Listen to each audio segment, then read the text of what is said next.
생맹시대 이상림.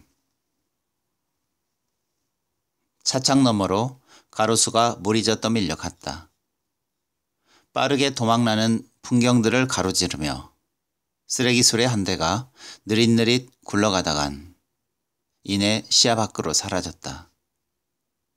나는 창밖으로 고개를 내밀어 뒤로 처진 수레를 쳐다보았다. 형광빛이 도는 주황색 유니폼을 입은 청소부와 수레는 점점 작아지다가 한 개의 점이 되어 사라졌다. 바람이 불어왔다. 머리카락이 불불이 일어났다. 나는 등받이에 머리를 기댔다. 버스의 진동 때문인지 골치가 지큰거렸다. 학교에 들러 기억을 만나고는 곧장 공항으로 가 어머니를 배웅해야 하는데 벌써 지쳐버린 기분이었다. 하긴 신체 검사를 받으러 가던 아침 지하철에서부터 이미 지쳐 있었는지도 몰랐다. 시루에 갇힌 콩나물처럼 얼굴만 쭉 빼고는 이런 게 바로 지옥이구나 실감했으니까. 대여섯 가지 검사에 3시간씩이나 줄을 서야 했던 병원에선 울컥울컥 올라오는 짜증이 나를 더 지치게 만들었다.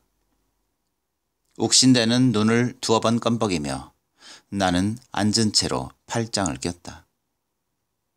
양복 안주머니에 넣어둔 편지 봉투가 팔짱 낀 손등으로 느껴졌다. 벌써 사흘 전에 받은 영주 편지였다. 마당 구석에 떨어진 그것을 아무 말 없이 주워 수첩에 끼웠을 뿐 나는 아직 뜯어볼 엄두도 내지 못하고 있었다. 이번 정류장은 학교 앞입니다. 내리실 분은. 안내방송이 채 끝나기도 전에 버스가 멎었다. 주위를 둘러볼 겨를도 없었다. 무릎 위에 올려두었던 입사 서류 봉투를 집어들어 나는 버스에서 뛰어내렸다. 내친 김에 횡단보도까지 달려왔을 땐 신호등이 막 빨간불로 바뀌고 있는 중이었다. 횡단보도 중간쯤에서 몸집이 큰 중년 여자가 손을 지켜든 채 다름질을 치고 있었다. 여자의 살집 좋은 궁둥이를 향해 자동차 경적음이 사납게 울었다. 서너 걸음 내디뎠던 사람들 몇이 주춤주춤 뒤로 물러섰다. 또 지각이군. 인도로 올라선 남학생이 혼잣말로 짓거렸다. 급하긴 나도 마찬가지였다. 마주 보이는 정문 꼭대기를 올려다 봤다. 정문 위에 매달린 둥근 시계는 3시를 가리키고 있었다. 2시 30분 약속이니 벌써 30분이 지난 셈이었다. 나는 좀 짜증스럽게 신호등에 눈을 박았다. 여전히 위쪽 동그라미. 나는 언제나 색보다는 위아래에 더 익숙한 편이다. 그러니까 빨간 원에 불이 들어와 있었다. 아니, 정확히 표현하자면 빨강이라는 이름의 불이 들어와 있다고 해야 맞을 것이다. 신체검사 생각이 났다. 이게 15로 보인단 말이지요? 검사표를 넘기다 말고 검사관이 양비관을 찌푸렸다. 낭패였다. 그럴 줄 알았으면 학교 때처럼 생맹검사 책자를 구해 둘쳐보고라도 갔을 것이다. 사무직 지원인데 설마 생맹검사까지 하랴. 대수롭지 않게 여긴 게 잘못이었다. 검사관이 다른 페이지를 열었다. 이건요? 크고 작은 점들이 어지럽게 찍혀 있을 뿐 아무 글자도 읽어낼 수가 없었다. 눈을 껌뻑였다. 역시 보이질 않았다. 나는 난처한 표정으로 검사관을 쳐다보았다. 입술을 앞으로 쭉 내밀고 두 눈을 지켜 올린 채 나를 지켜보던 검사관은 눈이 마주치자 씩 웃었다. 그 웃음이 꼭 이놈아 널 끼워줄 순 없어 라고 말하는 것만 같았다. 정록 생맹이시군요. 검사관이 짧게 말했다. 그리고는 마치 위로라도 할 양처럼 이렇게 덧붙였다.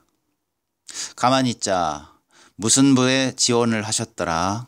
뭐 특별한 경우가 아니라면 그닥 큰 문제는 없긴 합니다만. 졸업 이후 4번이나 치른 입사 시험이긴 해도 신체 검사를 받아보긴 처음이었다. 어머니 성화에 못 이겨 신체 검사를 받으러 가면서도 양복을 말쑥하게 차려입고 갔다. 신입사원이 양복 입어 해줄 건 없단 거였다. 벌써 합격한 건 아니라고 못 받고 싶은 걸 가까스로 참았다. 시험을 잘 치른 것 같다는 자신감도 없진 않았지만 그동안의 고배가 혹 아버지 때문이 아닌가 하는 어머니의 근심을 부추기고 싶진 않았다. 어머니에게로 생각이 미치자 나는 머릿속으로 시간을 가늠해보기 시작했다. 기억이와 얘기가 일찍 끝난다면 집으로 가 아예 어머니를 모시고 나오는 게 좋을 것 같았다. 얼핏 본 것만 해도 큰 트렁크 2개와 좀 작은 가방 하나는 되는 것 같던데. 아버지께 드릴 속옷들과 각종 밑 반찬들. 주위의 암 환자 가족들에게 귀동량으로 얻어듣고 가까스로 구해낸 온갖 종류의 특효약들. 내 눈치를 봐가며 마련한 그것들을 챙기느라 어젯밤 어머니 방에선 밤새도록 불빛이 새어나왔다. 아버지가 위암에 걸려 베를린의 한 시립병원에 입원했다는 말을 들은 것은 한 달 전이었다. 아버지의 유학 시절 친구였던 최 교수님에게서였다. 5년 전이었던가 아버지와 함께 살던 독일 여자가 교통사고로 죽었다는 것을 끝으로 아버지에 관해선 아무 소식도 들어보지 못한 우리 모자였다. 암이라니. 비록 얼굴도 모르긴 하지만 어쨌든 내 아버지라는 사람이 2억 만리에서 혼자 죽어가고 있다는 것은 묘한 슬픔을 느끼게 했다. 어머니는 하루아침에 얼굴이 반쪽이 되었다. 그렇게 한 사흘을 앓는 것 같더니 다시 어머니는 바빠지기 시작했다. 끊임없이 뭔가를 구하고 알아보고 하는 모양이었다. 그런 어머니의 눈에는 이제껏 내가 보지 못했던 생기마저 깃들어 있었다. 어쩌면 어머니는 이렇게나마 아버지와 만날 것을 고대해 왔는지도 모른다는 생각이 들어 나는 공연히 씁쓸했다. 아무래도 내가 독일에 한번 다녀와야겠다. 지난 일요일 오후에 설거지를 하던 어머니는 문득 지나가는 말처럼 입을 열었다. 벌써부터 짐작을 하고 있었으면서도 아니 일이 이렇게 된 바에야 어머니로서는 그렇게 할 수밖에 없다는 것을 알면서도 선뜻 그러세요 대꾸가 나오질 않았다. 이제와 새삼스럽게 아버지를 미워하고 말고 해서가 아니었다. 아버지를 용서하고 말 것이 있다면 그건 오롯이 어머니의 몫이라는 게 진작부터의 내 생각이었다. 그저 어머니가 아직껏 아버지를 잊지 못하고 있었다는데 화가 났다고나 할까. 빨간불이 꺼지고 아래쪽 녹색불이 켜졌다. 길을 건너려다 말고 나는 습관적으로 옆 사람을 흘끗 살폈다. 가방을 옆구리에 낀 남학생이 냅다 달리기 시작했다. 제 길. 욕짓거리가 튀어나왔다. 학교에서 수업 시작을 알리는 차임벨이 울렸다. 아침만 해도 제법 썰렁하더니 낮 기온은 여름 못지 않았다. 정문을 지나면서 나는 넥타이를 느슨하게 풀었다. 오랜만이라 그런지 뛰는 것도 쉽진 않았다. 걸음을 늦추며 학교 안을 둘러봤다. 4년을 다닌 학교였지만 지나가는 학생들 모습도 고색 창연한 벽돌 교사도 이상하게 남의 집처럼 낯설었다. 하긴 그럭저럭 반년 만이다. 쫓겨나는 기분으로 졸업을 하고 별 이유 없이 발길을 끊었다. 가을 학기 새벽 토플반 개강이라는 현수막이 머리 위에서 펄럭였다. 작년 이맘때 나도 들은 적이 있는 강의였다. 그새 시간이 이렇게 지났나. 현수막에 쓰여진 글자 한자 한자를 나는 음미하듯 읽어보았다. 본관으로 이어지는 중앙로를 향해 걸음을 옮겼다. 한켠에 게시판이 보였다. 강일고 동문 정기 모임. 사진반에서 참신한 신입생을 모집합니다. 공대 가을 MT 대성리에서. 크고 작은 벽보들이 닥지닥지 붙어 있었다. 사천 민주하고에게 드립니다. 큼지막한 대자보가 눈에 들어왔다. 두꺼운 원서를 들은 안경제비 하나가 대자보에 바싹 얼굴을 디밀고 있었다. 콜라캔과 팝콘을 각각 하나씩 아는 여학생 둘 역시 연신 입을 오물거리며 대자보를 읽고 있었다. 30분째 기다리고 있을 기억이 생각이 잠깐 났지만 나는 대자보 앞으로 다가갔다. 호기심보다는 옆에 선 학생들을 흉내내고 싶은 마음이 더 많았다. 소련 쿠데타의 실패는 한국 정권에게 반공, 반사회주의의 기치를 더욱 높일 수 있는 구실을 주고 있습니다. 국민들로 하여금 운동권이 더 이상 아무런 명분도 전망도 없음을 믿도록 유도, 운동권을 국민 대중으로부터 소외시킴과 동시에 나아가서는 민중투쟁을 단죄하려는 것입니다. 그러나 우리 100만 학도는 정권의 사랑, 전진, 투쟁, 그리고 승리를 위한 힘찬 2학기의 첫 포문을 열어 젖히자 느낌표와 함께 대자보는 끝을 맺었다. 고개를 들자 중앙로 양쪽으로 도열한 플라타너스 나무들이 눈에 들어왔다. 뭐가 그리 심각했는지 저 그늘 아래를 땅만 보고 걸어 다녔었지. 쓴 웃음이 나왔다. 플라타너스가 이파리를 흔들었다. 노란 낙엽 한 장이 힘없이 떨어졌다. 누군가 나를 불렀다. 과우배 창식이었다. 그 뒤로 알만한 얼굴들이 몇 눈에 띄었다. 발자 좋으시구랴. 이 시간에 모교 방문을 다 하시고. 그래. 잘들 있었니? 우리야 뭐 맨날 그렇지. 어떻게 직장은 잡았어요? 형 아주 신수가 좋아졌습니다. 녀석이 내 차림새를 위아래로 훑었다. 뭐 그냥 그렇다. 언제 술이나 한번 하자. 장식의 말을 중간에서 자르며 나는 갈 길이 바쁘다는 신용을 했다. 녀석 말 맞다나 모교 방문도 좋고 반가운 것도 좋지만 안 해도 될 실업 6개월까지 들춰내는 건 그닥 즐거운 일이 못 될 것 같았다. 장식 일당이 왁자지껄 인사를 하며 손을 흔들었다.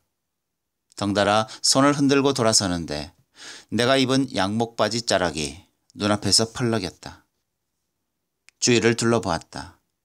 청바지와 남방, 티셔츠에 운동화. 언뜻 보아도 나 같은 양복 차림은 눈에 띄지 않았다. 역시 오는 게 아니었는데. 하긴 오늘 아침 기억의 전화를 받을 때부터 내키지 않긴 했다. 입학 동기인 기억은 군대다 휴학이다로 이제 3학년에 다니는 친구다. 할 얘기도 있고 아니 뭐 대단한 건 아니다. 술잔이나 기울이잔 거지. 야 임마 오랜만에 얼굴 좀 보자. 졸업하면 다냐? 새까만 후배들 틈에서 공부하는 이 복학생 위로 공연 좀 하고 살아라. 기억의 으름장에 나온다고 하긴 했지만 수화기를 내려놓으며 이내 후회가 됐다. 뭐랄까 그저 부담스러웠다고나 할까. 학생도 아닌 그렇다고 기성세대도 되지 못한 나 같은 사람에게 학교란 공간은 추억도 뭣도 아니었다. 이념과 이념의 어지러운 혼돈은 지난 4년으로 족하지 않을까. 저마다 질러대는 무수한 구호들 속에서 내 목소리를 찾느라 고심할 생각은 더 이상 없었다. 나는 걸음을 재촉했다. 담쟁이가 이리저리 손을 뻗고 올라간 학생회관 건물이 저만큼 보였다. 방위병으로 제대를 하고 2학년에 복학했을 때 이미 졸업반인 영주를 그래서 꼭 손 위 누나를 대하는 것처럼 서먹했던 저 담쟁이 덩굴에 기대 허겁지겁 안았다. 정말 군바리티 낼 거야? 깔깔대던 영주의 웃음에 귓볼까지 빨개졌었는데 주머니 속의 편지 생각이 났다. 왠지 모르지만 영주가 무슨 이야기를 썼을지 대충 짐작이 갔다. 일주일 전인가 그녀에게 걸었던 마지막 통화가 생각났다. 네 목소리 듣기가 왜 이렇게 힘드니? 여보세요? 하는 그녀의 목소리가 들리자마자 나는 어리광 섞인 불평부터 했다. 영주는 아무 말도 하지 않았다. 신경질적으로 울리는 전화벨 소리, 사람들 목소리, 컴퓨터 단발기에서 들리는 불규칙한 기계음, 이런 소음들이 들쭉날쭉 귀를 쑤셨다. 바쁜 모양이구나. 한참 만에야 내가 입을 열었다. 조금. 그냥 건 거면 나중에 내가 다시 연락할게. 잠시 후 전화가 끊겼다. 그리고 나서 받은 게 그녀 편지였다. 휴게실은 복잡했다. 숨을 몰아쉬며 실내를 둘러보았다. 기억은 보이지 않았다.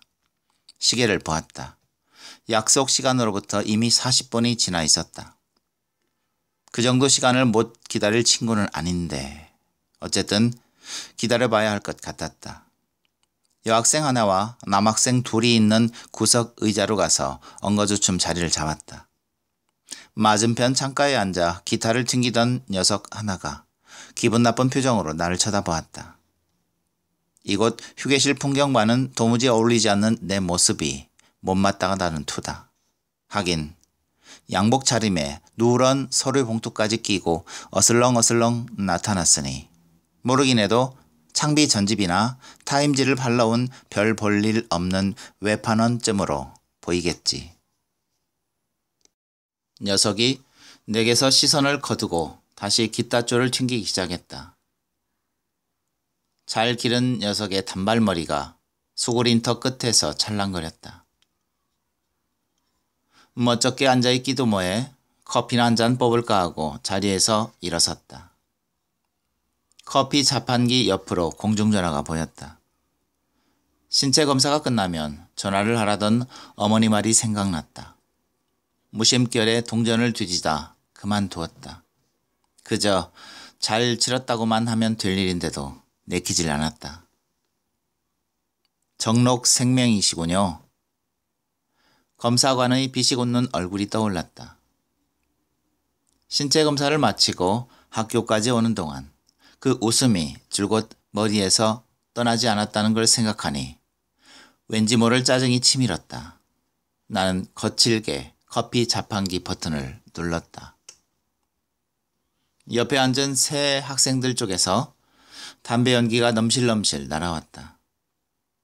입에 담배를 문 더벅머리 남학생이 여자친구 담배에 불을 붙여주고 있었다. 여학생이 연기를 후 뱉었다. 졸업 전에도 더러 학교 구석에서 담배를 피워온 여학생들을 본 적이 있긴 하지만 어쩐지 보기가 어색했다. 세상 참 많이 달라졌단 말이야. 나도 모르게 그런 말이 튀어나왔다. 갑자기 내가 늙은이처럼 느껴졌다. 더벅머리가 투박한 사투리로 입을 열었다. 어제 뉴스 봤냐? 야, 정말이지. 레닌 동상이 허리까지 잘려 불어서 그래 내려오니까니 맥이 탁 빠져버리더라마. 어찌됐건 막스 레닌이 그 같은 대접을 받을 수 있는 기가 어째 가심이 찌릿찌릿 가기도 하고 섭섭기도 하고 아무튼지 마. 기분이 영 말이 아니더라. 마주 앉아있던 말라빠진 친구가 말을 받았다. 대접은 무슨 대접. 결국 그게 다 역사의 법칙일 텐데. 그들 말에 귀를 기울이다가 나는 양복 주머니로 손을 넣었다. 보풀이 일어 내 귀가 해실해실해진 편지 봉투가 달려나왔다. 그것을 무릎 위에 놓고 잠깐 동안 쳐다보다가 나는 봉투를 뜯었다. 편지는 2장이었다. 한쪽으로 실그러진 영주의 글씨가 우르르 쏟아졌다. 어떻게 얘기를 해야 할까? 글쎄, 뭐라고 해도 너한텐 변명으로밖에 안 들리겠지. 하지만 그 진부한 변명을 늘어놓는 게 바로 이 순간 내가 해야 할 유일한 일이니 어쩌겠니? 너도 그렇겠지만 나도 구질구질한 건 질색이야. 그러니까 그냥 들어줬으면 좋겠다. 더벅머리 목소리가 다시 끼어들었다. 먹고 그러면 니는 공산주의가 이참에서 막을 내렸단 말이가? 짐작은 하고 있었겠지만 솔직히 지난 몇 달 동안 무척 피곤했어. 왜 그런 거 있잖아. 나이트한 여자에 대한 주변의 지나친 친절 내지 관심 말이야.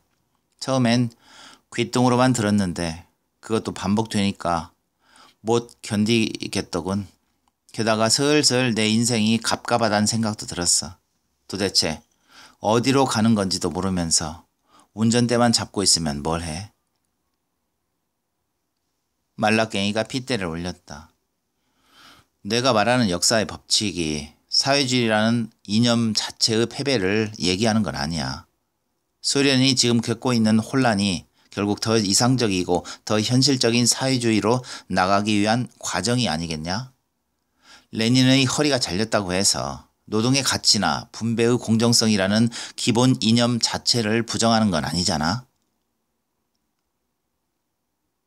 죽은 사람 소원도 들어준다는데 하는 기분으로 선도 봤어.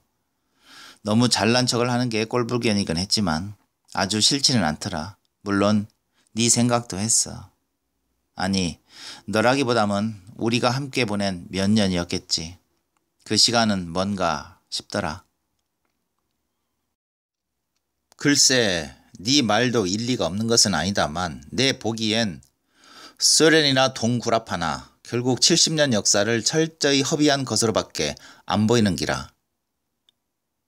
담배를 물고 있던 여학생이 더벅머리 말을 중간에서 막았다. 보기와는 달리 목소리가 하이 소프라노였다. 과연 역사에 허비라는 것이 있을까? 게다가 소련 공산당 자체를 공산주의의 이상 내지 표본으로 보는 것엔 문제가 있다고 봐. 소련 공산주의는 종주국을 표방하긴 했지만 자본주의 사회도 거치지 못한 채 직접 공산주의로 이행한 한계가 있거든. 스탈린 이후엔 공산당 자체가 이미 파시화됐다고 해도 과언이 아니고 그런 소련을 사회주의의 대명사로 보고 성급히 결론부터 내리는 건 좀 문제가 있지 않을까? 이제와 새삼 그 시간들을 아까워하거나 너 만난 걸 후회하는 건 아니야. 어떤 형태로든 시간은 결국 그 나름의 가치를 지닌다는 게 내 생각이니까. 잘 있어. 그리고 오해는 마. 널 떠나 엊그제 만난 그 작자한테 가는 건 아니니까. 그냥 지쳤어. 아니 잘 모르겠어. 머리가 뒤죽박죽이라는 것밖에는. 더벅머리가 입맛을 쩝 다시며 말했다. 하기사 소련이 겁나게 변하긴 변한 모양이더라. 시방 소련 여자들이 제일로 갖고 싶어하는 기 비단 브라자락하니 말이다. 숙이 니도 그렇노? 여자들은 와 그렇노? 그따구 물신주의에 빠져 레닌은 다 뭐고 종주국은 무신 말라비틀어진 종주국이겠노? 여학생과 말라깽이가 킬킬 웃었다. 나는 영주의 편지를 봉투 안에 넣고 다시 반으로 접었다. 지난주에 있었던 면접이 생각났다.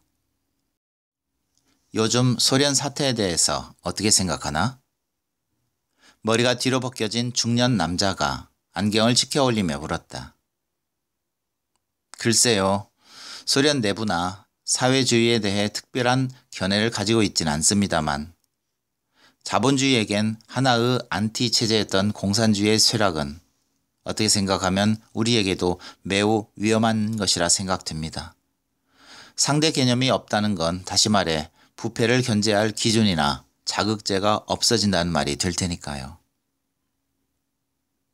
필기 성적이 괜찮았다는 소리를 미리 들어서였을까. 내가 생각하기에도 대답은 지나치게 조심스러웠다.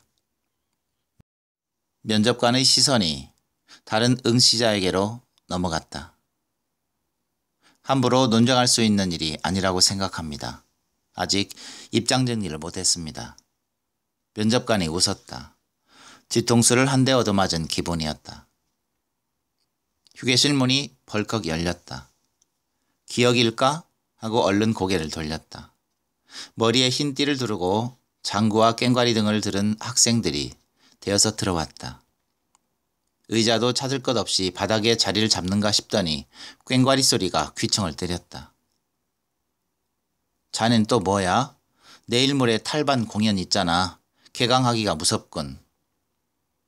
그런 군소리들을 시작으로 여기저기서 책가방을 꾸리는 학생들이 눈에 띄었다. 발목시계를 들추는데 기억의 목소리가 들렸다. 미안하다. 오래 기다렸지? 어떻게 된 거야? 글쎄 말이다. 왜 이렇게 바쁜지. 그나저나 너 이렇게 입으니까 아주 딴 사람 같다. 또 그놈의 양복 얘기였다. 애꾸 나라에 가면 뭐가 어떻다더니 원 양복 한번 입고 온 것 같고 되게 이방인 취급들이구나. 내 목소리가 좀 퉁명스러웠던지 기억이 어깨를 치며 일어섰다. 야, 점심 일찍 먹었으면 국수나 한 그릇 먹자. 탈반 패거리 중 하나가 두드리던 장구채를 흔들어 보이며 기억에게 아는 체를 했다. 잘돼 가냐?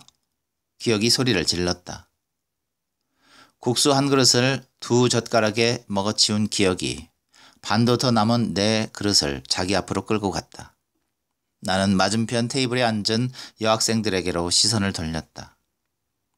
다 먹은 국수 그릇을 앞에 둔 채 여학생 하나가 로즈를 칠하고 있었다.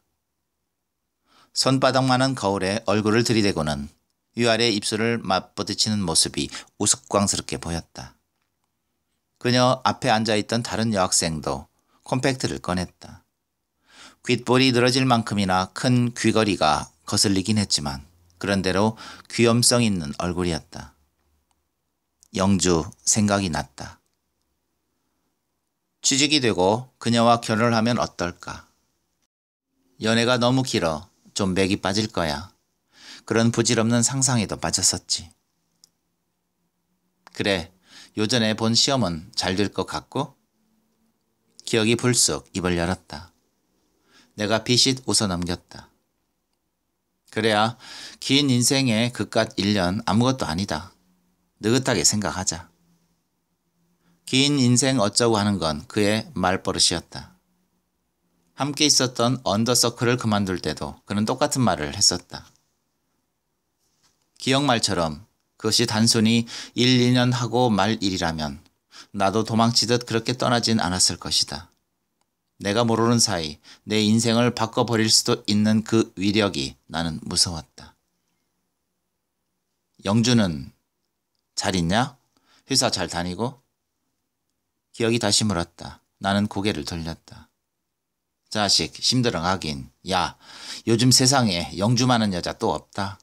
방위에 복학에 그 세월만도. 쓸데없는 얘기 그만하고 본론이나 얘기해. 할 얘기가 있다면서? 급하긴. 넌 그게 문제야 임마. 말은 그렇게 하면서도 기억이 이내 표정을 굳혔다. 하긴 급한 일이 있긴 있어서 보자고 했다. 주의를 의식하는지 기억이 목소리를 낮추었다. 역사과 강형모 알지? 석 달 전부터 수배 중인데 그 친구 처지가 골치 아프게 됐다. 강형모라면 기억이들과 함께 언더 시절 친구였다. 워낙 거물이 된 녀석이라 서클을 나오고 나선 몇 번 본 적도 없지만 기억과는 가까운 눈치였다. 너도 알다시피 요즘 상황이 좋질 않아. 그래서 말인데 좀 잠잠해질 때까지만 네 집에서 어떻게 안 될까? 기억이 내 눈치를 살폈다. 왜 하필 나야? 강형모 주변은 다 수색당하게 돼 있거든. 그렇다고 생판 모르는 남에게 부탁하자니 아무래도 불안하고. 넌 일단 졸업도 했겠다. 형모 걔들하고는 멀었잖아. 야, 사정 좀 봐주라. 그래도 소식적 친구 아니냐? 기억의 소식적 친구란 말은 2년 남짓 함께한 그 시절을 얘기하고 있는 것이리라. 제길 또 욕짓거리가 튀어나왔다. 거길 나오겠다고 했을 때 그렇게 살고 싶으냐고 했던 녀석의 말이 생각났다. 동시에 올라오면서 읽었던 대자보 내용이 머릿속으로 얼핏 지나갔다. 이에 우리는 섣부른 이데올로기 논쟁에 힘쏟기보다는 우리가 발딛고 선 이 땅의 근본적인 개혁을 위해 지향과 지향의 부단한 싸움을 계속할 것을 선언합니다. 기분 한번 더럽군. 나오는 대로 말을 뱉었다. 자식, 알아. 너 형무한테 감정 있는 건. 하지만 어떡하냐. 우선은 살려놓고 봐야지. 나도 네 어머니 계심 이러지 않아. 어머니 어디 가신다며. 아침 통화 때 어머니 여행 얘기를 한 게 떠올랐다. 집이 빈다는 것까지 계산해 놓고 있었구나 생각하니 왠지 녀석에게 당했다는 기분마저 들었다. 어때? 해줄 수 있겠어? 정 내키지 않는다면 며칠만. 내 어떻게든 외곽으로 빼볼 테니까. 아무래도 나는 안 되겠다. 나는 단호히 말을 잘랐다. 왜? 어머니 때문이냐? 그래, 미안하다. 어머님 그쪽으로 예민하신 거 모르는 처지도 아니면서. 공연히 안 들은 걸로 해라. 뜻밖의 기억이 그렇게 나오자 내 꼴이 초라했다. 가봐야겠다. 5시에 공항에서 어머니를 만나기로 했거든. 나는 자리에서 일어섰다. 짐 붙이는 곳을 한번 둘러본 후 입구 가까이 자리를 잡았다. 어머니는 아직 도착 전이었다. 막상 공항에 도착하고 보니 여기서 어머니를 볼 일이 난감하기만 했다. 뭐라고 해야 할지. 줄곧 입을 다물고 있었던 아버지 병에 대해서도 오늘은 뭐라고든 한마디 해야 할 것 같았다. 하지못해 쾌유를 빌겠다는 등의 의례적인 인사라도 전해달라는. 이럴 줄 알았으면 나오지 말라는 어머니 말에 못 이기는 척 주저앉을걸 하는 생각마저 들었다. 오늘 아침 어머니는 공항에 나가겠다는 내게 부득부득 나오지 말란 소리를 했다. 그렇게 말하는 어머니의 마음을 잘 알면서도 굳이 나오려고 했던 건 무엇이었을까? 혹 어머니가 어떤 표정으로 비행기에 오르는지를 보고 싶다는 묘한 흥미가 발동했던 건 아니었을까? 독일에 있던 아버지가 유학생 간첩단의 한 사람으로 국내 일간지에 얼굴이 실린 건 68년이었다. 정치학 박사 학위를 위해 한국을 떠난 지 꼭 2년 반 만의 일이었다. 그때 나는 겨우 2돌 지난 어린애였고 어머니는 남편도 없는 시집살이를 하고 있을 때였다. 너희 아범이 그 잘난 정치학 박사인지 뭔지 하겠다고 독일이 아니고 미국으로만 갔었어도. 돌아가신 외할머니는 아버지 말만 나오면 그 얘기를 입버릇처럼 했다. 정말 그랬는지는 모르지만 어쨌든 세상을 발칵 뒤집어 놓았던 그 사건으로 인해 아버진 영 고국과는 인연을 끊고 말았다. 내가 어머니에게 아버지 얘기를 처음 들은 것은 고등학교 1학년 때였다. 넌 얘기해도 모르겠지만 이라고 토를 달면서 어머니는 입을 떼었다. 그 일 터지고 난 그렇게 생각했단다. 네 아버지가 정말 간첩이든 아니든 그게 무슨 대수겠냐고. 간첩이라고 해서 그 사람이 네 아버지가 아니고 내 남편이 아닐 수는 없는 거잖아. 네 아버지가 선택한 이념이나 내가 견뎌야 하는 고통이나 그 모두가 다 피할 수 없는 운명이란 생각마저도 들더구나. 그리고 7년 이상 그쪽 소식이라곤 한 자락도 들을 수가 없었단다. 할 수도 없었겠지만 설사 할 수 있다고 해도 안 하는 게 여기 있는 우리를 살리는 일일 거라고 생각했겠지. 근데 하루는 한국 나온 최 교수한테 네 아버지 재혼 얘기를 들었다. 어머니로서야 가장 극적인 고백이었겠지만 사실 나는 벌써부터 아버지의 재혼을 눈치채고 있었다. 8살 때였던가 몹시도 덥던 여름날이었다. 어머니와 함께 해화동에 있는 어느 다방에 나가 아버지 친구분이라는 아저씨를 만난 적이 있었다. 처음 보는 그 아저씨는 나를 이리저리 뜯어보고 머리도 쓰다듬어 주었다. 그리고는 어머니에게 박형을 아주 빼닮았군요 했다. 그날 어머니는 연신 땀을 흘리고 있었던 것 같다. 그 아저씨는 띄엄띄엄 아버지 안부를 전해주었다. 박 교수, 참 그 사람 아엔에 있는 국립대학에 자리 잡은 건 아시죠? 어머니가 고개를 저었다. 너무 염려는 안 하셔도 될 겁니다. 독일이라는 데가 여기하고는 다르거든요. 박 교수 같은 유학생들 신분 보장 하나는 확실히 해주고 있습니다. 그리고 참 이 얘기를 해야 할지. 그 아저씨가 나를 흘끗 쳐다보았다. 뭔가 중요한 얘기가 나올 것 같아 나는 얼른 고개를 숙였다. 박 교수 그 사람 곧 같은 학교에서 거기 여자를 만난 모양입니다. 땀에 젖은 어머니의 손이 땡땡이 원피스 자락을 꽉 움켜쥐는 것을 나는 테이블 아래로 보았다. 그 아저씨가 다시 말을 이었다. 아시겠지만 세상 바뀌기 전엔 그 사람 한국 근처엔 얼씬도 못합니다. 그게 10년이 될지 50년이 될지는 아무도 모르는데 제가 이 말씀을 드리는 건 앞에 놓인 사이다 잔에선 하나둘씩 기포가 올라오고 있었다. 뭔지 모를 그 긴장을 참을 수가 없어서 나는 옆에 있던 어머니에게 소리를 질렀다. 엄마, 나 오줌 마려 죽겠어. 그 일이 있고 나서 반년이 못돼 어머니는 날 데리고 도남동 집을 나왔다. 시어머니의 시부모의 층층이 시집살이를 떨치고 나오면서 어머니는 그날 그 다방에서처럼 울고 있었다.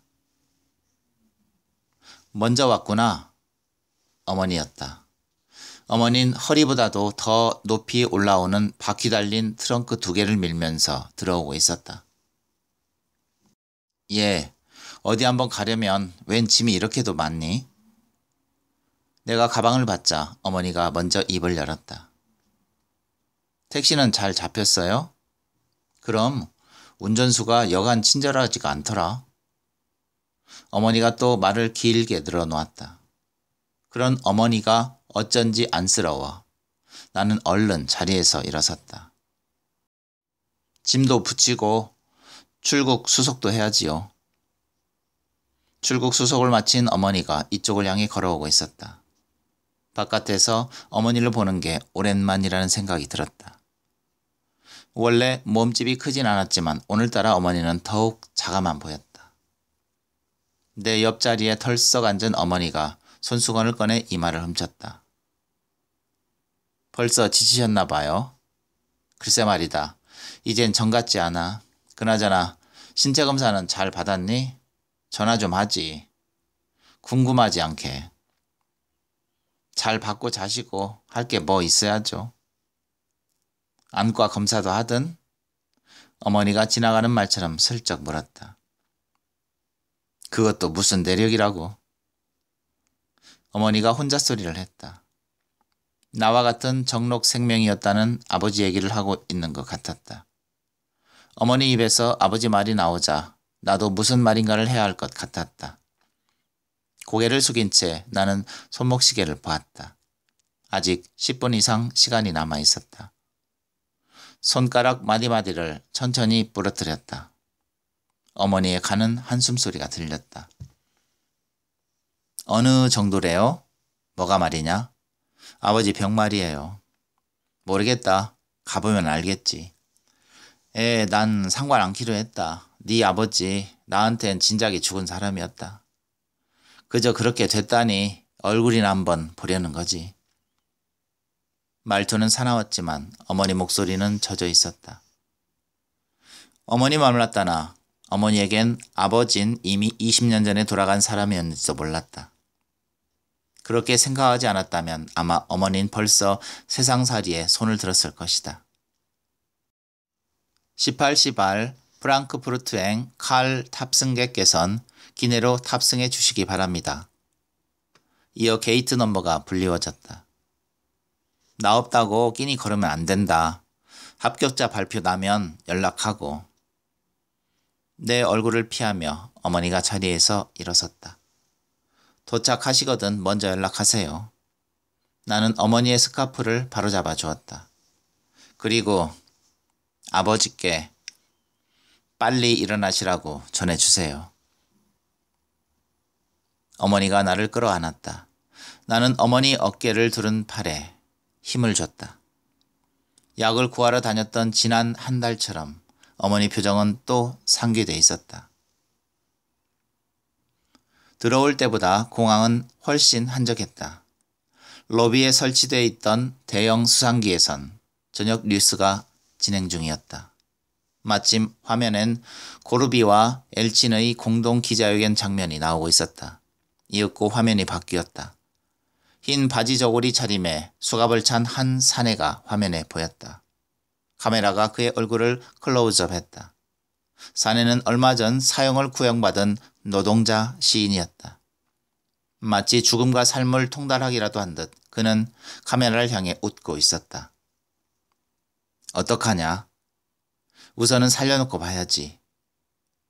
강형모가 생각났다. 눈썹이 짙다는 것 말고는 이상하게도 녀석 얼굴이 잘 떠오르지 않았다. 버스가 덕수궁 앞에서 멎었다. 마지막으로 나를 떨구고는 서소문 로타리를 향해 급회전하는 버스 뒷꽁무니를 잠시 지켜보았다. 버스는 우회전 깜빡이를 켜고 있었다. 저게 빨강이라고 했던가?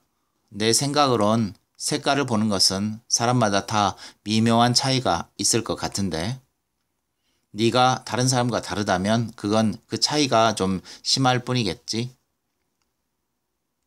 내가 생맹이란 걸 잘못 심각하게 받아들인 영주가 위로처럼 한 말이었다. 나는 발길을 돌렸다. 거리는 어두웠다. 소년들이 석간을 밟고 있었다. 옷 속으로 한기가 스며들었다. 어깨를 으쓱하며 시계를 보았다. 7시 10분이었다. 집으로 들어가기엔 너무 이른 시간이었지만 그렇다고 달리 갈 곳도 없었다. 머릿속으로 영주 얼굴이 지나갔다. 하루 종일 걸음을 옮길 때마다 주머니 안의 그녀 편지는 나를 대신하기라도 하듯 사각사각 소리를 질렀다. 어처구니 없게도 그녀가 보고 싶었다. 법원 가는 길목에서 회사원으로 보이는 젊은이들이 쏟아져 나왔다. 어깨를 잔뜩 움츠리고 걸어가는 그들은 한결같이 무료하고 지친 표정들이다. 저 따분한 틈바구니에 끼어들기가 그렇게 어려웠던가. 영주 말대로 머리가 뒤죽박죽해지는 기분이다. 나는 회색 보도블럭에 뿌리박고 선 가로수 밑둥을 사납게 걷어찼다. 바쁘게 걸어가던 누군가가 내 어깨를 툭 쳤다. 또 다른 사람이 구두를 밟으며 지나갔다. 그냥 집이나 일찍 들어가는 게 좋을 것 같았다. 나는 지하도 계단을 내려갔다. 하나, 둘, 셋, 넷. 고개를 숙인 채 계단을 셌다. 15, 16, 17. 계단참이 넓게 이어졌다. 싸요 싸. 시내 인류 백화점에서 3만원씩 하는 넥타이가 한 개에 2,000원. 양복 색깔에 맞춰서 5개를 사도 단돈 1만원. 백화점 물건 하나 값도 안 돼요. 색색깔의 넥타이를 목이며 팔에 잔뜩 두른 사내가 소리를 질렀다.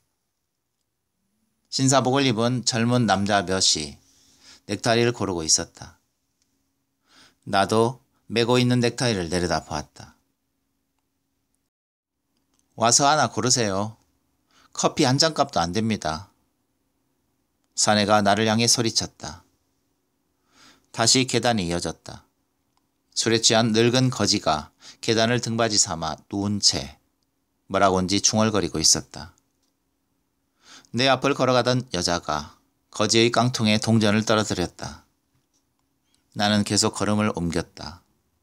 다음에 나타난 것은 자파물상이었다. 손톱깎이, 귀이개, 수도꼭지, 냄비받침, 구두깔창 이런 것들이 두서없이 널려 있었지만 그 물건들에 관심을 보이는 사람은 하나도 없었다. 빈 가게를 지키는 할머니가 꾸벅꾸벅 졸고 있을 따름이었다. 나는 할머니와 물건들을 잠시 쳐다보았다. 할머니가 눈을 뜨기라도 하면 마지못해 귀이개 하나라도 살 요량이었다. 누군가가 그런 나를 물끄러미 보고 있는 게 느껴졌다. 할머니 옆에서 또 다른 가게를 차리고 있는 젊은 여자였다. 나와 눈이 마주치자 여자가 말했다. 사요. 작고 이상한 억양이었다. 그러고 보니 옷차림이나 느낌도 여기 여자 같지가 않았다. 나는 여자의 물건을 둘러보았다. 녹용 인삼 웅담이라고 서투르게 써붙인 약재 더미들이 보였다. 진짜 중국 웅담. 차비하려고 싸게 팝니다. 빳빳한 마분지에 삐뚤음이 적힌 글씨도 보였다. 여자가 나를 올려다보았다. 팔아줄 사람인가 아닌가를 가늠하는 눈빛이었다. 여자의 기대를 배신하는 게 진심으로 미안했지만 나는 수중에 여자의 물건을 팔아줄 만한 돈이 없었다. 여자가 다시 말했다. 싸요, 사요. 여자의 목소리가 다시 여러 사람의 목소리로 변해 싸요, 사요 라고 소리쳤다. 나는 놀라서 고개를 들었다. 여자 옆으로 또 그 옆으로 너댓 명의 교포들이 똑같은 물건을 버려놓고 있었다. 그들은 한결같이 대단히 절박한 표정으로 나를 올려다보았다. 어린 시절 떼거리로 몰려와 동냥을 하던 팔다리가 뭉텅뭉텅 잘려나가고 눈썹이 없는 문둥이들을 봤을 때처럼 가슴이 섬찟했다. 나는 도망치듯 지하도를 뛰어나왔다. 나는 결국 기억에게 전화를 걸었다. 아무도 없는 빈 집으로 돌아와 맥주를 2병쯤 질금거리고 나서였다. 강형모, 그 친구 말이야.